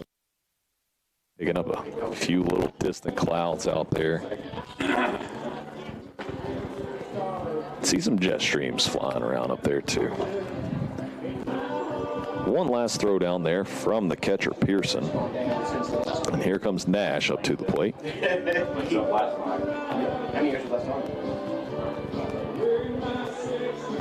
Your Wildcats scored 1 in the bottom of the 1st, 2 in the bottom of the 3rd, and 1 in the bottom of the 5th. Let's see if they can continue to expand on this lead.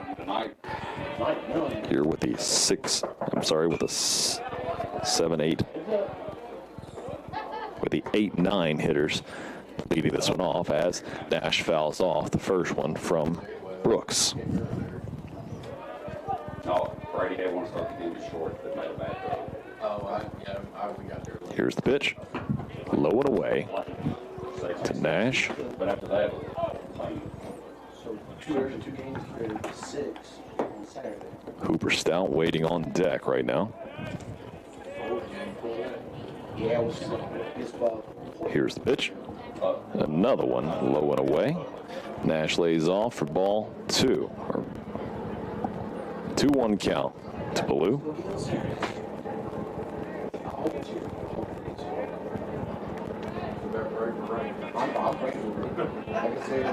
Here's the windup and the pitch. Straight down Main Street there for strike 2.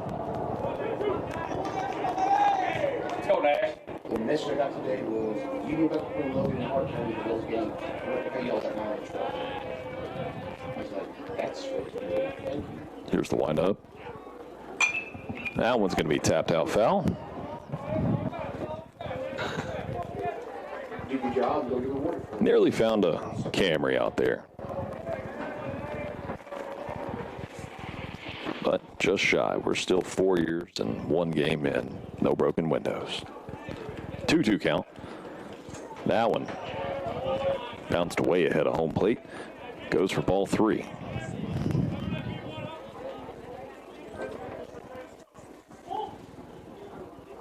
Count runs full, 3 balls, 2 strikes. Waiting the payoff from Brooks. Here it comes. Pop foul. Goes straight over the top of our press box here.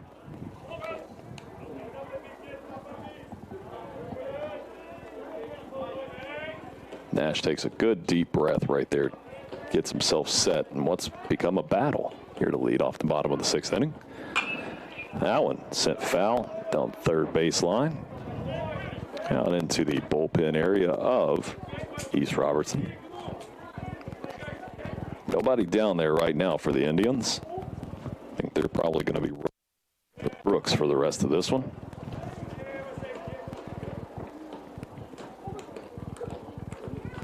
Here comes the payoff. Foul ball again. Way to battle Nash Ballou. The freshman really been working on this one here. I believe that was the 9th pitch of this at bat.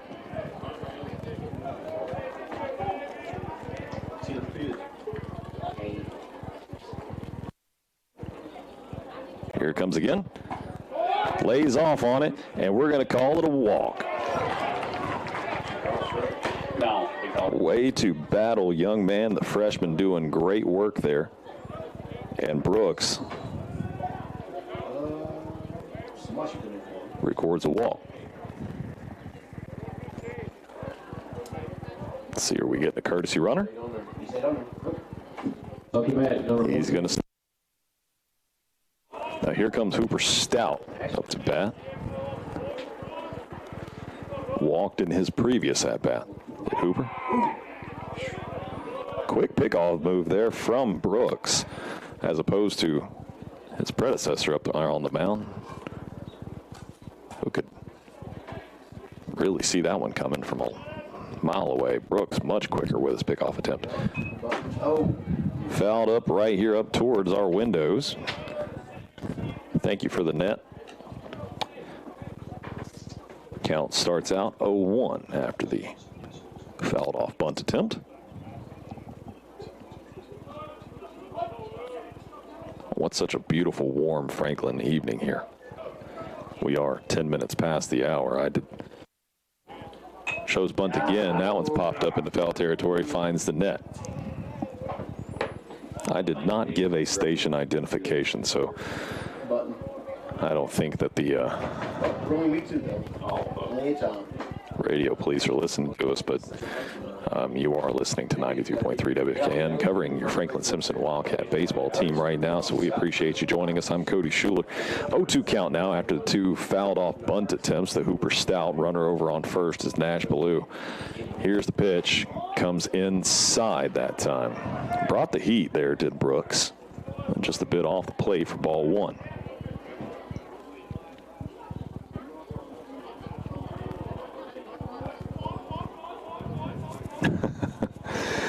I love the dugout of our Franklin-Simpson Wildcats. Those kids are having fun. Fouled off but caught by Pearson behind the plate to record out number 1 here in the bottom of the 6th. Now up to the top of the lineup. Here comes shortstop Brady Delk. Brady has been walked 3 times in this game. Let's see if he gets anything to look at and hit. And now Nash gets courtesy runner. It's Adam Lemerand coming on to run for him so he can go back.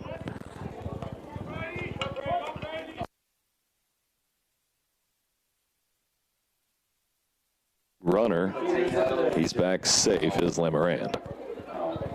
Shot in it every year.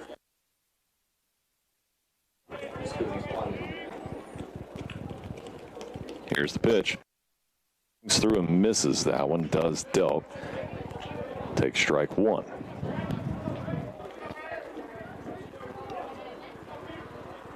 I think Brady was sitting on fastball right there, and he came with a little bit of off speed. Big off attempt, no good. They have as of late. It's really defense. Getting the orders from.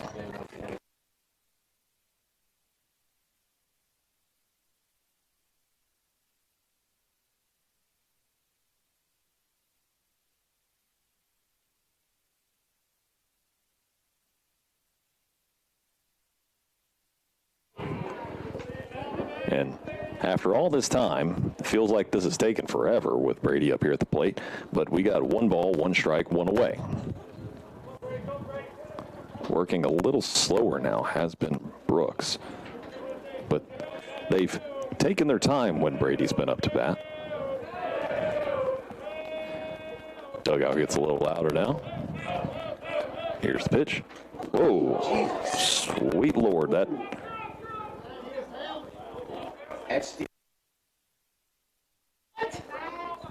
Said it hit his bat. Wow. I don't know.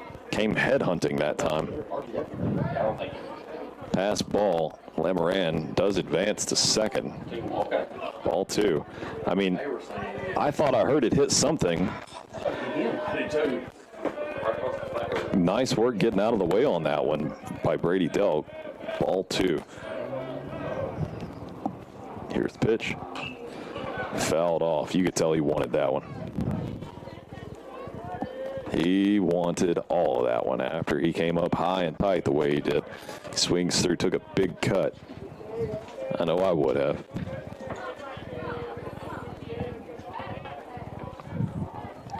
Heinze waiting patiently on deck with 1 out. Runner on second. 2-2 count. Brady Delk. And at the moment, hardly. Thought about throwing back to second, but there's nobody there to catch his pickoff attempt.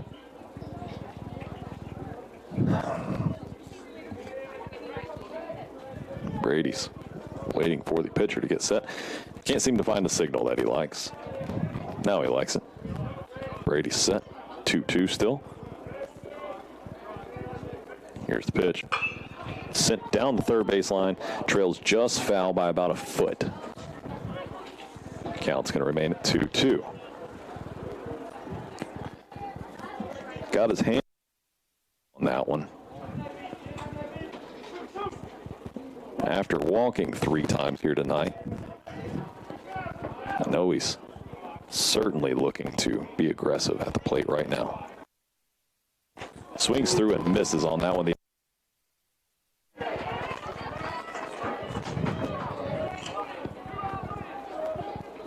Brooks has mostly just been throwing fastballs out there and sitting on it.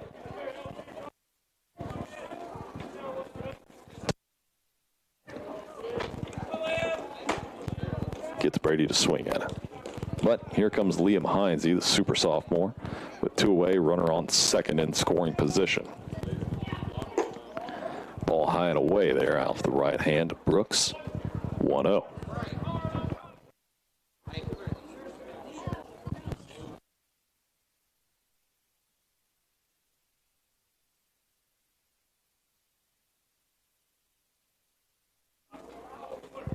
Here's the pitch. That one gets past, and Lemoran is on his way over to third, and they're nice and easy, even with the throwdown from Pearson.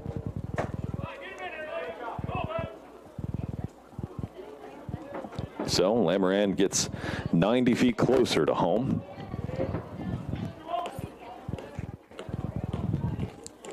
Let's see if Heinze can bring him across home plate with 2 balls, no strikes. That one gets away. Get on your horse, Adam, because it's going to be a tight play, and he throws it away.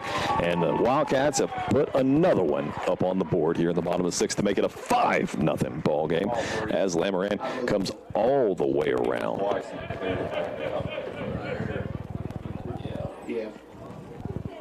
3 balls, no strikes now to Heinze. We'll let Heinze take a crack at it. Or if he just takes. And he takes ball 4 high. So Brooks records his 22, first baseman Owen Lockley. first walk here of the evening. And just the 4th of the game for the Indians. And here comes first baseman, freshman number 22, Owen Lockley, up to bat. With 2 away, runner on first. Let's see what Lockley has in store. Singled to right in his last at bat.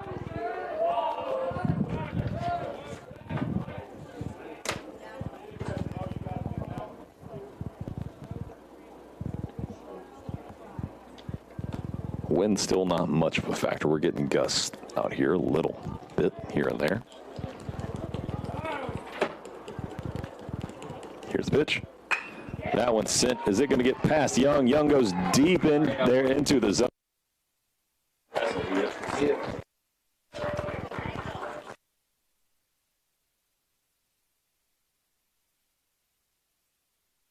Way as he retreats, standing just beyond the dirt, but either way, that's a hit for freshman Owen Lockley. Great way to turn on that one. Drive it deep into the infield. And here comes Jackson Gass back up to bat with 2 on. Here's the pitch, and that plunks him right in the back.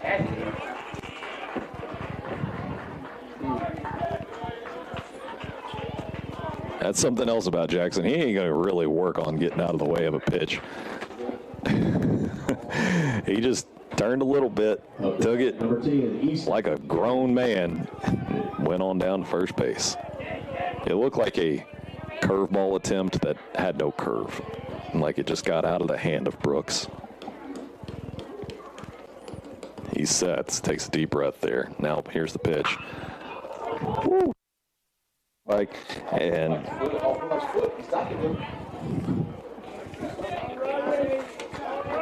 number 10, Easton Kelly, up to bat, pinch hitting right now.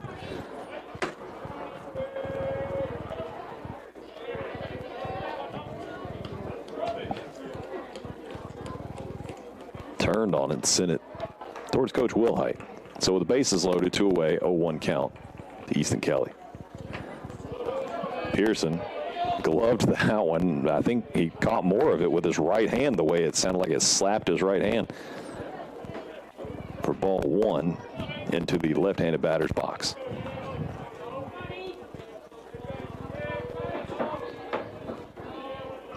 Heinze out on third. Lockley on second. Gass over on first for the Wildcats.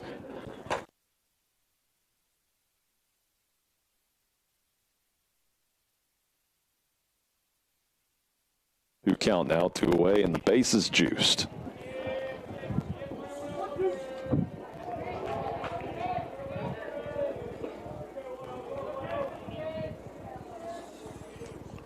Here's the pitch. Ball too low. Good eye there by Easton. Yeah, Brooks tried to walk it off, but I mean, I can see that Pearson's glove had to dip way down to catch that from up here, and I've got to see through the umpire to be able to see that. 2-2 count. Can Brooks get out of this inning? Swings through, foul tip caught by Pearson to end the inning, and the Wildcats strand 3, but not before scoring yet another run to make this a 5-0 lead. And we're going to head into the top of the 7th inning with Jordan Brandon heading back out to the bump for your Franklin-Simpson Wildcats. So 7th inning stretch time, not really a stretch, but we're trying to put this one away right here at home on 92.3 WFKN. We've been with Franklin Bank since '92 because we trust it. Franklin was a great fit to help build a team and a culture that just kind of resonated with both of us. They took a chance on us. It's not a banking relationship, it's a personal relationship. That's the most important thing to me about doing business with a bank, is to have trust and faith in the people you're dealing with. And the people at Franklin Bank do every bit that needs to be done to give me that feeling.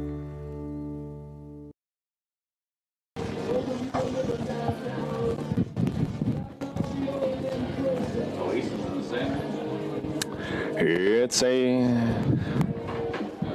5-0 ball game here at Franklin-Simpson High School against the visiting East Robertson, Tennessee Indians, all the way down in Cross Plains, so not too far across the border. Your Wildcats are looking to put this one away here at the top of the 7th inning with East Robertson coming up to bat. Do believe that is left-handed hitter number 19, Miles Cawthorne, the left fielder, with a bright orange right armband and then a rainbow full left sleeve that he's wearing. It's pretty far off as you could possibly be from the East Robertson Indian colors of burgundy and gray. But stands out, give you that. Chopper right back at Brandon, and he snags it cleanly out of the air, fires it over to Lockley for out number 1. So 2 outs away from finishing off our opening broadcast here at Franklin-Simpson High School's baseball field with a win. Brandon just 24 pitches into this relief. Whew. Gets. He said did that hit him?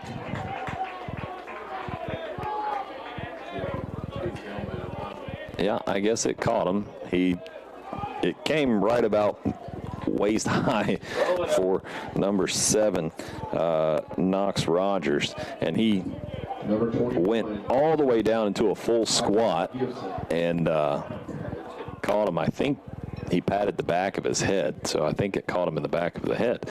So he's going to get a courtesy runner. Courtesy runner for Tell you what a magnificent mullet that young man's got. As Rogers runs off the field. That thing was just flowing in the wind, wasn't it? Yeah, that thing was just really out there. He took that helmet off, and man, remind you of Billy Ray Cyrus in the early 90s. So runner on now with 1 away, with Gibson up to bat for the Indians. Brandon attempts the pick off over at first. East Robertson Indians dugout has come alive, my word.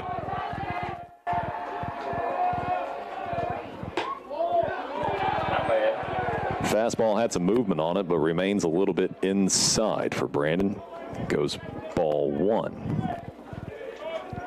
1-0 count now. Brandon versus Gibson. Checks the runner. Here's the pitch. That one's sent out to right field. Is he going to get under it? Kelly does just that. Oh, fires it back to first ever so closely.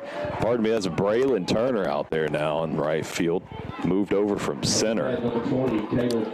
And before we record out number 3, I do want to say, if you got the opportunity to make your way out to this Franklin-Simpson High School baseball field or the softball field, make your way on out here. Hey, there's head coach Ashley Taylor. I'm talking about you a second ago. She's just wanting to get a picture. And you came to the right place with this view up here. I mean, it's magnificent right now, especially with that sunset. I mean, that is great. Send that to me. So 1 ball, 1 strike after that ball goes way outside. Hey, Ashley, send that to me. I'm going to share it on our WFKN page. I'll give you photo creds. 2 away, runner on first right now for East Robertson. Just a bit high and outside there for ball 2.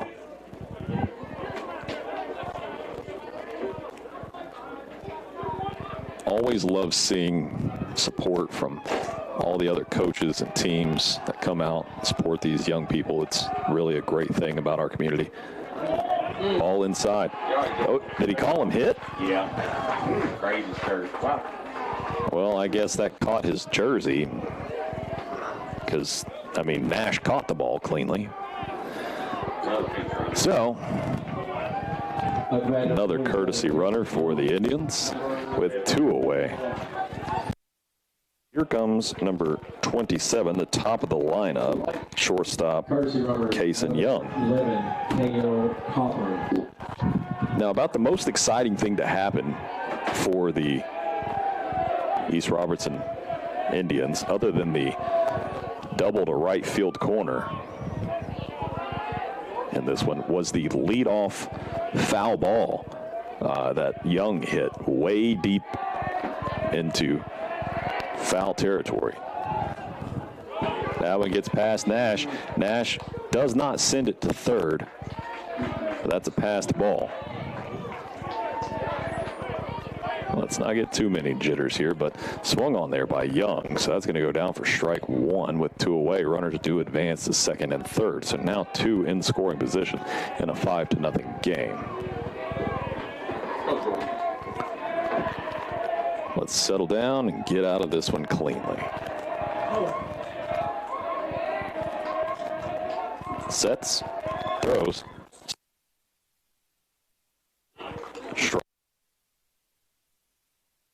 His best to put somebody across home plate. You don't want to get shut out, so I applaud the effort here.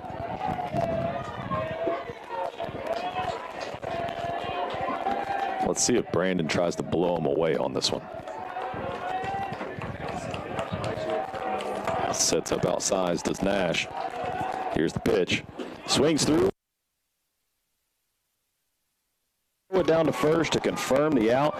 That's the end of the ball game here through top of the 7th inning. Your Wildcats win 5-0 against the Tennessee. Starting on the mound by the freshman Corbin Barnes, who recorded a strikeout. Then Brandon comes 5th and finishes it off for your Franklin-Simpson Wildcats. A big-time hit from Heinze really seemed to change the outlook of this game on a stand-up triple. But your Wildcats did what they did. Hits in this one. No 5-0 win. So congratulations to your Franklin-Simpson Wildcats.